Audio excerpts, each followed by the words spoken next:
លេចល្អត្រដចង់មានឃើញប្រាក់ស្រេកលៀនហ៊ានលួងកូនស្រីកោតណាំងក្រឡាំងប្រែខ្លាំងសំដីអចារោងកាសំថ្មីឲ្យភៀវប្រស្រីចំអឡលើយ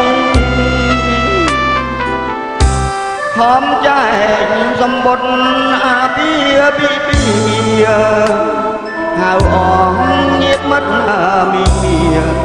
អួតប្រាប់គេថាការខ្ញុំធំណាស់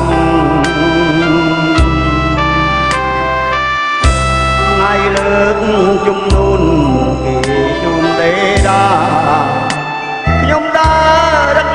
ដូចអង្គម្ចាស់សប្បាយចិត្តណាស់គេបាំងឆាប់អើយ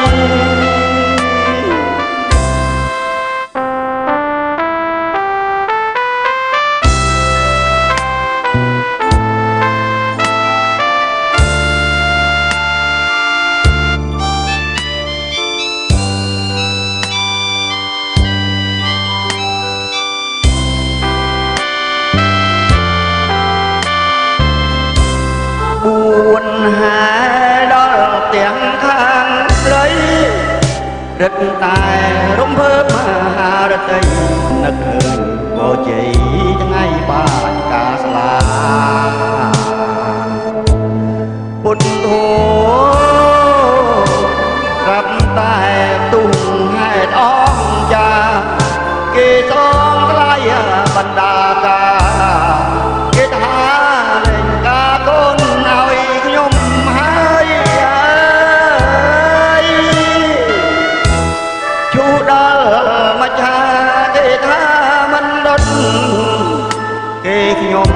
ប្រងណាមិនស្លុតមកហែទៅដុតហែខ្មោចមកវិញ